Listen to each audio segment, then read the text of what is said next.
poursuivons notre réflexion concernant le chapitre 11 de l'Épître aux Hébreux. Et nous lisons les versets 1 à 2, verset 6. Nous sommes toujours dans l'introduction.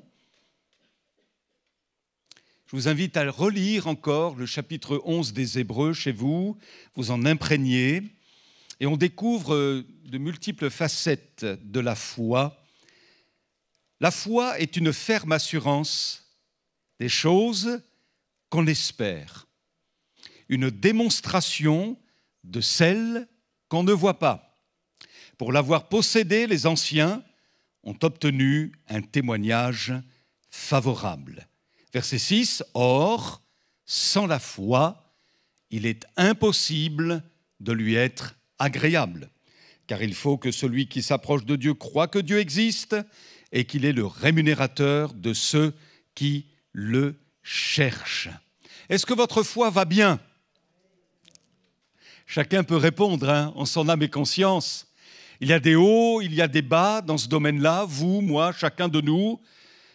Et c'est important de se poser la question, où en suis-je dans le domaine de ma foi? Vous savez que Paul se préoccupait de l'état de santé, de la foi des frères et des sœurs. Par exemple, dans l'épître aux Thessaloniciens qu'il a écrite, au chapitre 3, verset 2, il dit « Nous avons envoyé Timothée pour vous affermir et vous exhorter au sujet de votre foi. » Verset 6, « Il nous a rapporté de bonnes nouvelles de votre foi. » Verset 7 aussi, « Frères, au milieu de nos angoisses et de nos détresses, vous nous avez réconfortés par la réalité de votre foi. » Et au verset 10, « C'est pourquoi nuit et jour, nous lui demandons avec instance de nous accorder de vous revoir et de compléter ce qui manque à votre foi. » Peut-être qu'un des plus grands combats spirituels ou de la vie spirituelle est d'apprendre à croire, apprendre à faire totalement confiance au Seigneur. Jésus exhorte son peuple, Jésus exhorte ses enfants à croire en lui. D'ailleurs, il dira que votre cœur ne se trouble point, croyez en Dieu, croyez en moi. Et par ailleurs, il dira, ayez foi en Dieu. Le chapitre 11 des Hébreux, nous l'avons dit mercredi dernier, pourrait être appelé les héros de la foi, ou le chapitre de la foi, les champions de la foi. Et en guise d'introduction, nous avons examiné mercredi dernier quelques généralités à propos de la foi. Nous avons souligné ce que d'abord la foi n'était pas. Je rappelle juste les 4 points. La foi n'est pas un moyen nous exemptant systématiquement des épreuves. Deuxièmement, la foi n'est pas la pensée positive. Troisièmement, la foi n'est pas le moyen de contraindre Dieu de faire ce que nous lui demandons. Et quatrièmement, la foi n'est pas un moyen pour remédier à nos inconséquences. Alors, qu'est-ce que la foi? Vous savez que la foi, c'est important. C'est important parce que si nous n'avons pas la foi, il nous est impossible d'être agréable à Dieu. Il nous est impossible de lui plaire. Alors, qu'est-ce que la foi qui plaît à Dieu? Quelle est la manifestation de la foi qui lui est agréable? Eh bien, en premier lieu, la foi qui lui est agréable est celle qui s'approprie le salut en Jésus. Nous avons un magnifique texte dans l'Épître aux Éphésiens qu'on connaît par cœur, sans doute, à partir du verset 8, qui dit « C'est par la grâce que vous êtes sauvés, par le moyen de la foi. Et cela ne vient pas de vous, c'est le don de Dieu, ce n'est point par les œuvres, afin que personne ne se glorifie. » Il y en a certains qui pensent obtenir leur salut par leurs actions, par leurs propres efforts, par leur mérite, leur appartenance à une religion. Mais le salut, bien-aimés, on le sait bien, la vie éternelle, la vie dans le ciel après la mort, ne peuvent s'obtenir que par la foi uniquement placée dans le sacrifice et la résurrection de Jésus-Christ. C'est ce que nous appelons en doctrine la justification par la foi. Nous ne pouvons être rendus parfaitement justes devant le Dieu saint qu'uniquement par la foi placée dans l'œuvre de la personne de Jésus. Béni soit Dieu. Et l'apôtre Paul, dans les Romains, dit ceci, versets 25 et 26, dans la transcription d'Alfred Cohen, La parole vivante. Dieu a destiné d'avance à prendre sur lui la destinée, donc Dieu a destiné Jésus d'avance à prendre sur lui la punition que méritaient nos péchés. En mourant sur sa croix sanglante, Jésus était la victime offerte pour nous en sacrifice qui nous purifie et nous rend la faveur divine. Tous ceux qui croient que Jésus est mort pour eux, qui placent leur confiance dans le sang qu'il a versé pour leur salut, ont accès à cette grâce. Un peu plus loin, il est écrit, d'une part, Dieu a voulu rester lui-même juste en condamnant publiquement le péché en Jésus, et d'autre part, il a désiré justifier tous ceux qui placent leur confiance en Jésus, tous ceux qui ont foi en lui. La foi qui lui est agréable, c'est celle qui s'approprie le salut en la personne de Jésus. En deuxième lieu, la foi qui lui est agréable, c'est celle qui s'approprie les promesses de sa parole. On pourrait l'appeler la foi qui déplace les montagnes. Selon une parole que Jésus lui-même m'a délivrée, « Vous n'avez que peu de foi, leur répondit-il. » Matthieu 17, 20. Vraiment, je vous l'assure, si vous aviez de la foi, même si elle n'était pas plus grosse qu'une graine de moutarde, vous pourriez commander à cette montagne « Déplace-toi d'ici jusque-là » et elle le ferait. Rien ne vous serait impossible. Mes frères et sœurs, la foi dans les promesses de Dieu, c'est la clé qui ouvre la porte à la puissance du Seigneur. C'est la clé qui ouvre la porte au miraculeux, aux interventions de Dieu. Dieu peut-il encore accomplir des miracles s'il ne trouve pas la foi ? Crois-tu que je puisse faire cela ? Disait le Seigneur. Et je pense qu'il est important pour chacun de nous que nous puissions réfléchir sur ces choses-là et dire, eh bien, Seigneur, il y a peut-être un problème dans ma foi. Je n'ai peut-être pas encore suffisamment de foi. Je te prie de me bénir, alléluia. Je te prie de me remplir de ton esprit. Je te prie de forger en moi, par ta parole, une foi capable de déplacer les montagnes sous l'autorité du Saint-Esprit. Il y a tant de promesses dans l'Écriture qui ne sont pas à discuter ni à contester. Elles sont oui et amen, selon ce que dit l'apôtre Paul. Alléluia. Dans le psaume 119, l'homme de Dieu dit « J'espère en tes promesses ». Et à chaque fois que nous lisons une promesse, et j'ai envie de te dire, mon frère, il y a une promesse de Dieu pour toi dans l'Écriture, il y a une promesse de Dieu pour toi, ma sœur, il y a une multitude de promesses pour chacun de nous. C'est pourquoi cet homme dit dans le psaume 119 « J'espère en tes promesses ».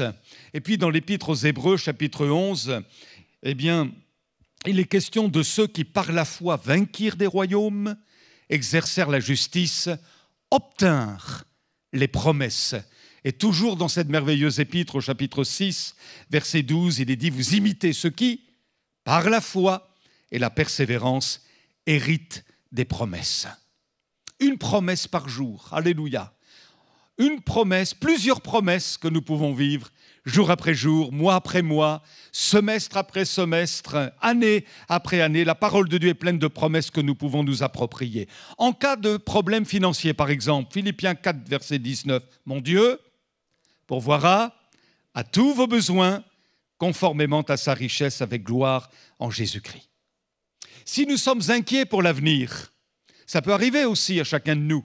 Le psaume 32, verset 8 nous rappelle « Je t'instruirai, je te montrerai la voie que tu dois suivre, je te conseillerai, j'aurai le regard sur toi. » Si nous sommes lassés par une avalanche d'épreuves qui surviennent sur notre vie, souvenons-nous de Romains 5, versets 3 à 5, qui dit « Bien plus, nous sommes fiers même de nos détresses, sachant que la détresse produit la persévérance, La persévérance, la victoire dans l'épreuve, et la victoire dans l'épreuve, l'espérance. Or, cette espérance ne trompe pas parce que l'amour de Dieu est déversé dans nos cœurs par le Saint-Esprit qui nous a été donné. Face à l'opposition, Romains 8, 31, qui nous réconforte, si Dieu est pour nous, qui sera contre nous?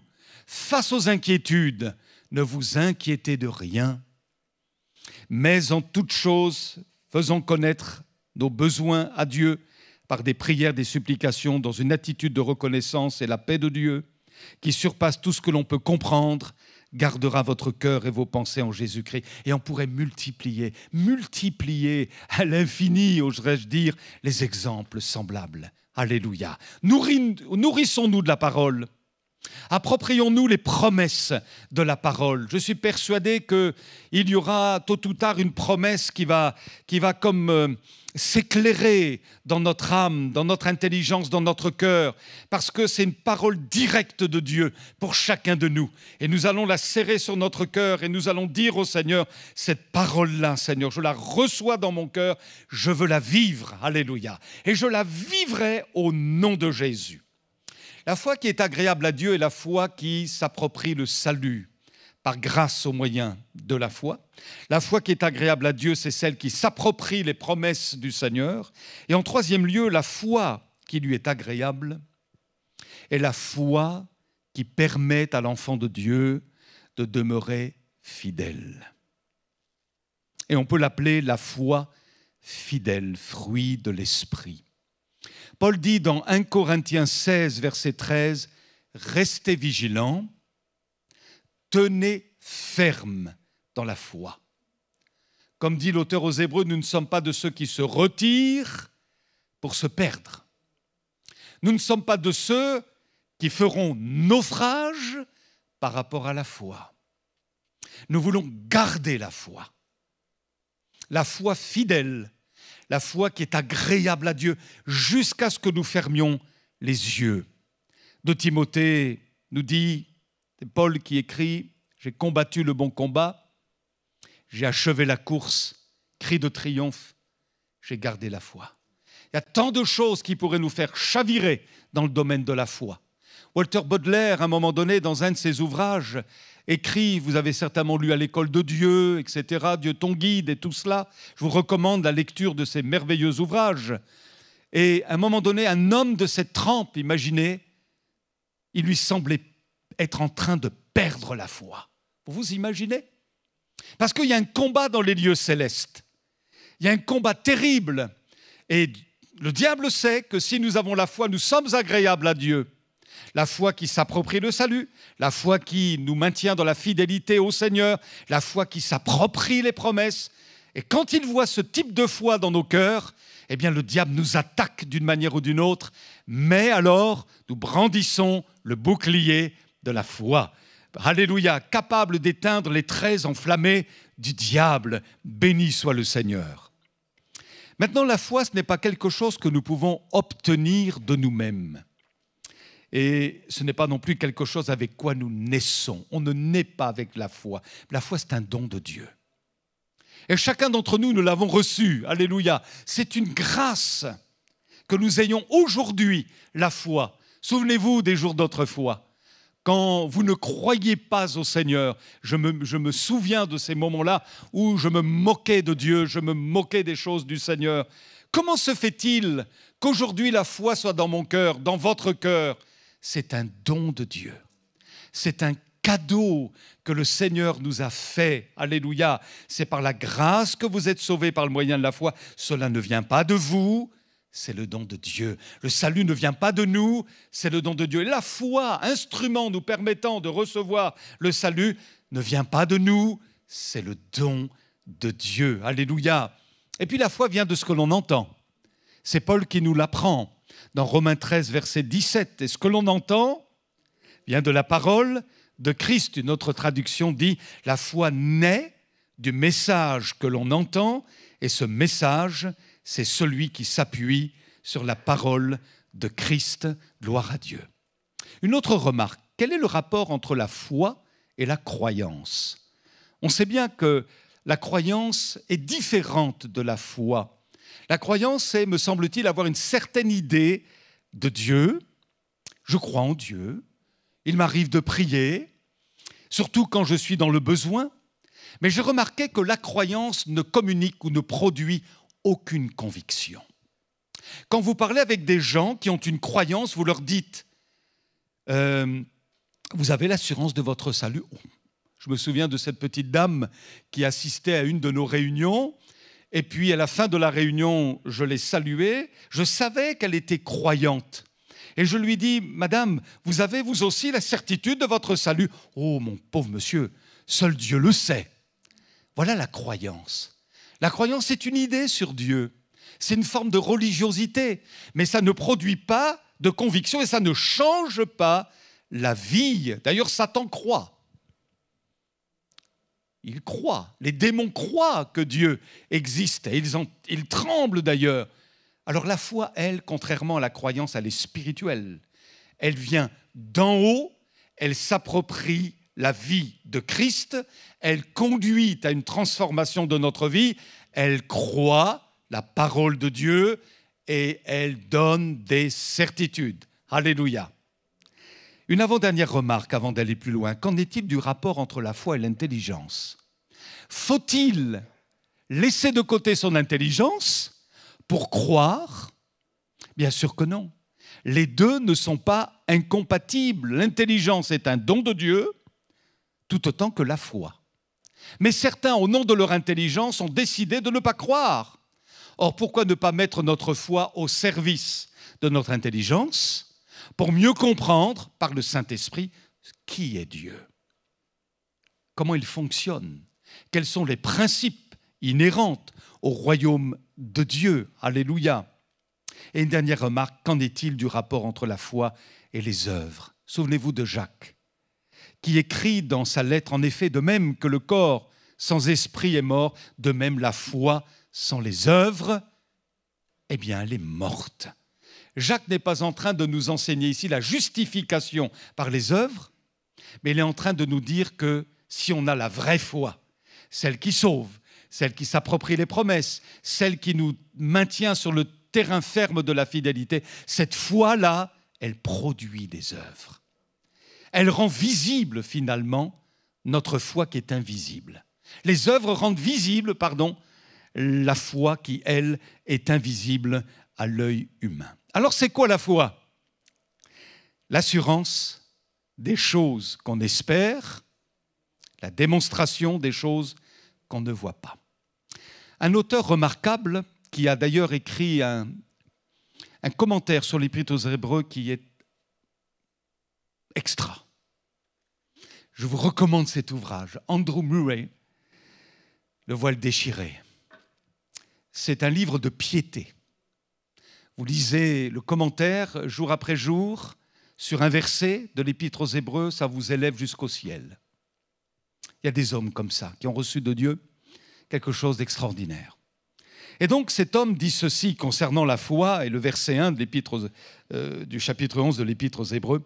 La foi, c'est la faculté qui perçoit l'invisible, qui saisit les réalités spirituelles. De même que nos sens, l'odorat, le toucher, l'ouïe, etc., nous met en relation avec le monde physique, la foi nous met en relation avec le monde spirituel invisible. La foi, c'est une conviction. La foi, c'est une assurance. La foi, c'est une espérance vivante.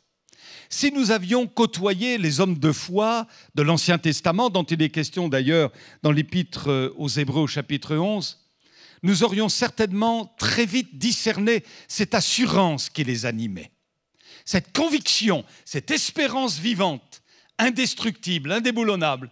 Souvenez-vous par exemple d'Élie, alors qu'il n'avait pas plu pendant 3 ans et 6 mois, et qu'il se retrouve sur cette montagne, il prie pour qu'il pleuve, et il demande à son serviteur d'aller voir, de scruter le ciel pour voir si les nuages venaient, et puis il revient. Ça n'a pas empêché d'Élie de lui dire « retourne une 2e fois », une 3e, une 4e, une 5e. Si nous avions côtoyé Élie à ce moment-là, je pense que rien ne pouvait le déstabiliser dans sa conviction. Vous êtes d'accord avec moi? Il était animé d'une foi à déplacer les montagnes. C'était une certitude qui procédait de Dieu, qui venait du Seigneur, qui venait d'en haut. Alléluia. Et quand ça vient d'en haut, le diable ne peut rien. Alléluia.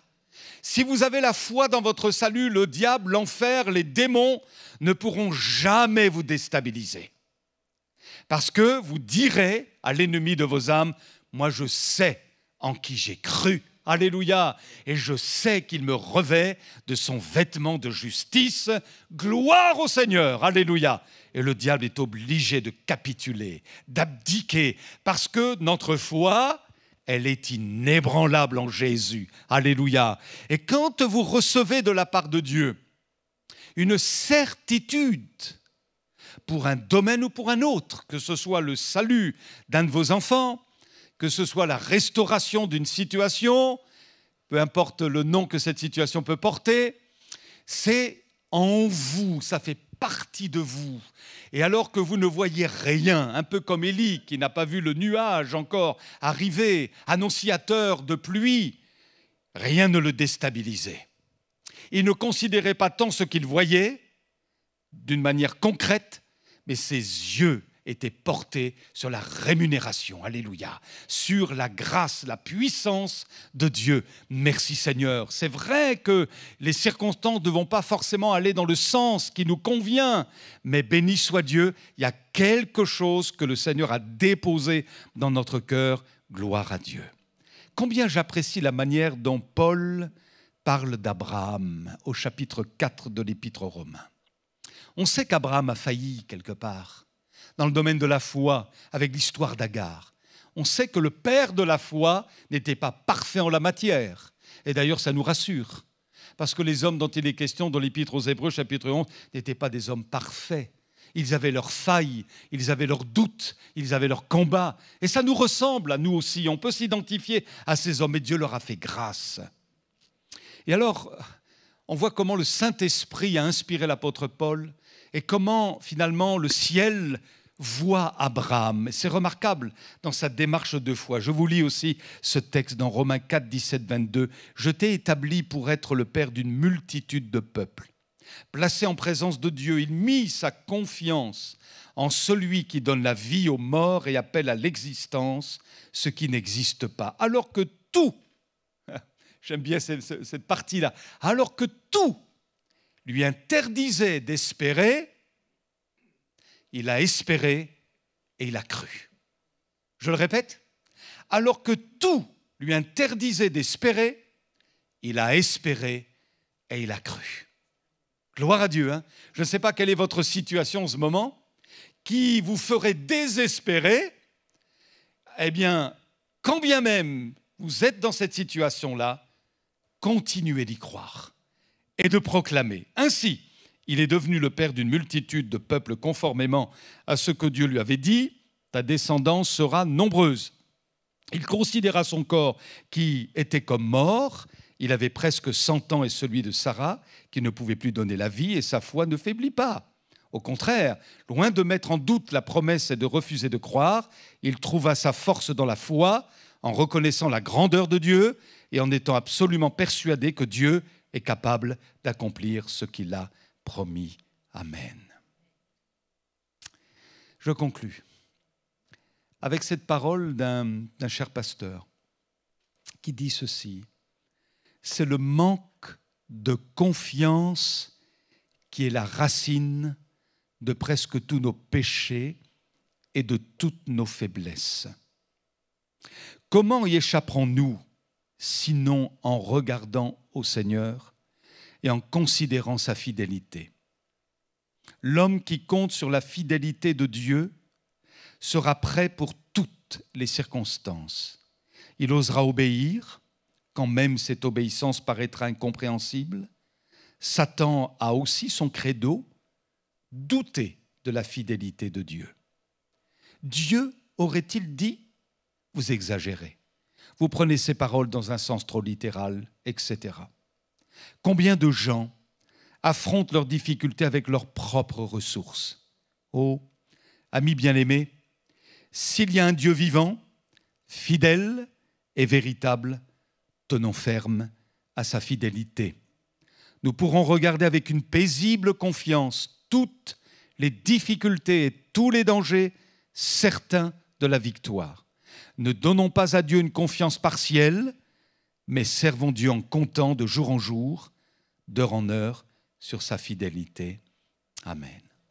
Je vous ai déjà rapporté ce témoignage, je vais bientôt conclure.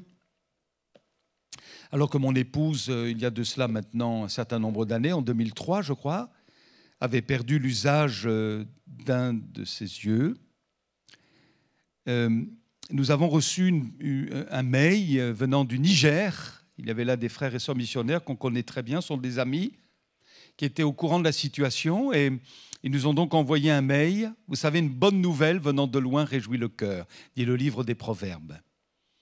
Et franchement, c'était simple.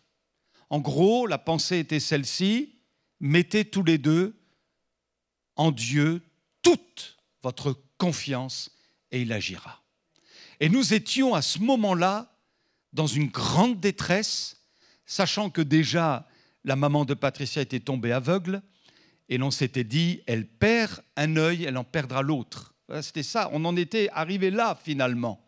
Elle était encore, néanmoins, encore jeune, on avait de jeunes enfants et on se disait, Seigneur, là ça va être compliqué si tu n'interviens pas.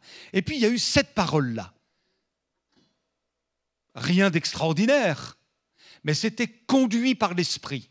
C'est comme un don spirituel, vous savez, il n'y a rien d'extraordinaire en général dans un don spirituel. Ce sont des mots connus qui sont utilisés, les phrases sont simples, mais quand ça vient de l'Esprit, ça traverse votre cœur. Parce que Dieu a quelque chose à vous dire, même si c'est simple. D'ailleurs, pourquoi ça serait compliqué? Et ça touche votre cœur. Et là, cette parole, mettez toute votre confiance dans le Seigneur. Cette parole, on avait besoin de l'entendre. Et elle venait de Dieu. On se l'est appropriée. On s'est dit, OK Seigneur, on va être renouvelé dans notre foi. On va te faire confiance. On ne va pas se lamenter, Seigneur. On croit en toi. Alléluia. Et puis, au fur et à mesure, mon épouse a pu expérimenter une nette amélioration par la grâce. Dieu aime la foi. Il aime la foi. Il apprécie la foi. La foi lui est agréable. Alléluia. Ce n'est pas l'aventurisme de la foi. Il faut bien faire la différence entre l'aventurisme de la foi et la foi qui vient de Dieu, fondée sur la parole, les certitudes provenant du Saint-Esprit. Mais quand c'est ça, alors béni soit le Seigneur. Alors demandons une parole les uns et les autres.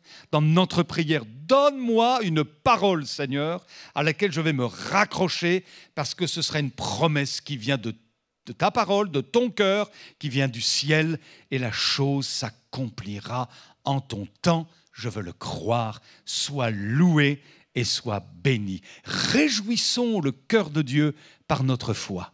Laissons-nous renouveler, frères et sœurs, dans notre foi. Alléluia. Que dans nos chaumières, dans nos maisons, eh bien, ce ne soit pas des lamentations, mais que ce soit des proclamations de foi.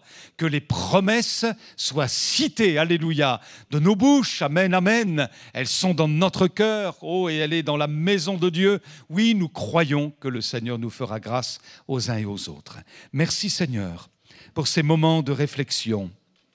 Merci de nous aider à croire. Certainement que c'est un des plus grands combats de la vie spirituelle. Avoir une totale confiance en toi. Et Seigneur, cette totale confiance, elle se manifeste notamment dans les situations de danger, dans les tests, les situations où nous avons du mal à y voir clair, où tout semble aller dans le sens contraire de ce que nous pensions. Seigneur, c'est là que tu veux que nous manifestions notre foi. Pardonne, Seigneur, nos mouvements d'humeur, pardonne nos doutes. Nous sommes humains. Et Seigneur, nous avons nos failles comme Abraham. Mais aide-nous à y croire. Aide-nous à croire ta parole, à croire ce que tu dis. Tu déposes dans nos cœurs la paix dont nous avons besoin. Et tu nous rappelles tes promesses d'une manière ou d'une autre, par une prédication, par une prophétie, par une exhortation d'un frère, d'une sœur, par ce que nous lisons dans l'Écriture, tu viens raviver notre foi. Certainement que l'Esprit de Dieu travaille dans ce sens. C'est un des labeurs du Saint-Esprit de nous rappeler les promesses du Seigneur, alléluia, de les raviver dans notre cœur et de nous donner de les expérimenter. Tout est possible à celui qui croit. Tu l'as dit à cette personne malade, crois-tu que je puisse faire cela? Oh Seigneur, je crois. Viens au secours de mon incrédulité. On est comme cette personne, Seigneur, il y a un combat en nous. On dit qu'on croit et puis, Seigneur, il y a de l'incrédulité qui vient, qui court derrière notre foi pour la rattraper. Secours-nous, alléluia. Et que vraiment tu puisses te réjouir des progrès de notre foi, qu'au cours de ces méditations sur Hébreux 11, on progresse ensemble dans la foi, alléluia. On fasse de belles expériences avec toi, Seigneur. Au nom de Jésus, nous te prions. Amen.